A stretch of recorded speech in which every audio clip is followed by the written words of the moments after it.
Good afternoon, friends. I am Rajinder Goyal.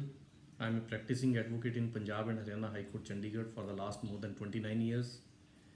I have done my NCA and I have been awarded the certificate of qualification. I am also Masters in Law.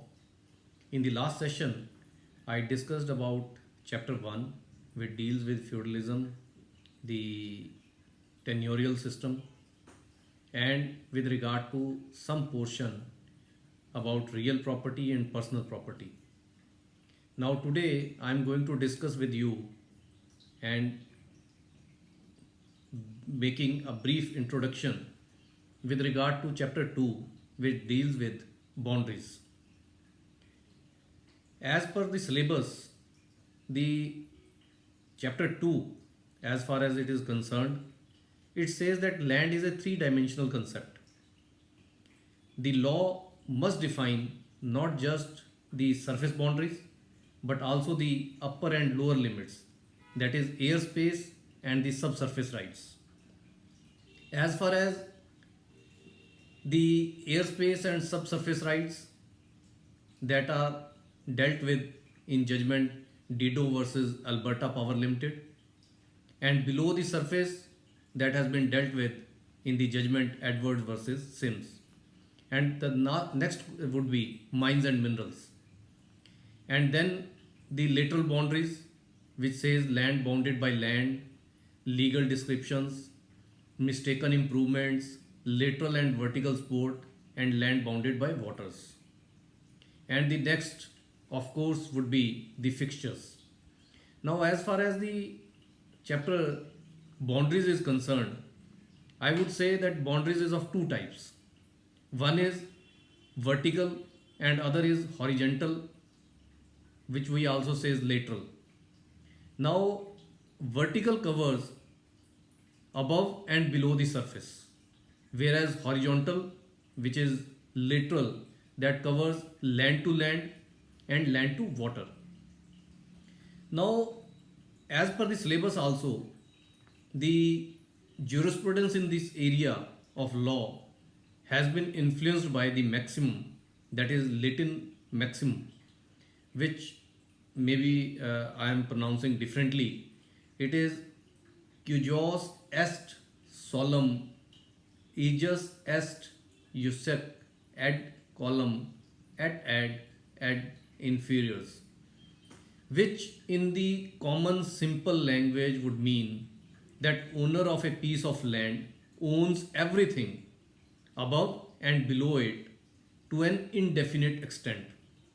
Now, this Latin maxim has been considered in various judgments, and it has been held that the maxim is an old maxim and rule of law. Now, I would be discussing the most important judgment in boundaries, that is Dido versus Alberta Power Limited. In fact, Dido versus Alberta Power Limited, that also followed to some extent the law laid down in Air Canada and in Skyways. Now, what in Air Canada, what the law was laid down is that provides a reasonable test in determining the rights of a landlord to the airspace above his land. The problem is to balance the rights of an owner to enjoy the use of his land against the rights of the general public to take advantage of all that science now offers in the use of airspace. Now, by restricting the rights of an owner in the airspace above his land to such height as is necessary for the ordinary use and enjoyment of his land and the structures on it. Now, in this judgment, Sky View's judgment was also considered, and it was said, and rather I would say that a broader view was taken by recognizing the landowner's right to enjoy the use of airspace above his land without limitation except to the height.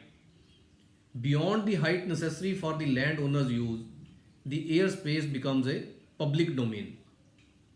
Now in Dido, what happened is, which in fact adopted the test laid down in Sky Views. It said a landowner is entitled to freedom from permanent structures which in any way impinge upon the actual or potential use and enjoyment of his land. Now, two concepts which became apparent are firstly, that the courts will give literal effect to the latent maxim, and secondly, the proper remedy for interference with a landowner's airspace with a permanent fixture is in trespass as opposed to nuisance. Now, what airspace and air, whether they are subjected to any ownership by anyone, and what is a trespass? A trespass, in a sense, it is an unjustifiable interference with possession, a direct invasion by a permanent artificial projection, the overhanging cranes as a nuisance.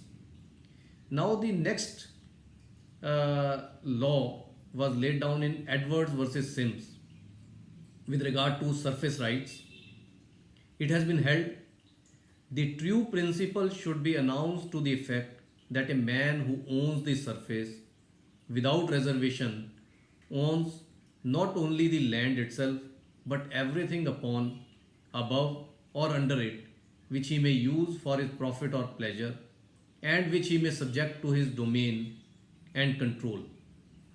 Now it said that if he owns the surface, does not own and control the atmosphere above him, he does not own and control viscosity beneath the surface. So the two words which were taken into consideration was profit or pleasure.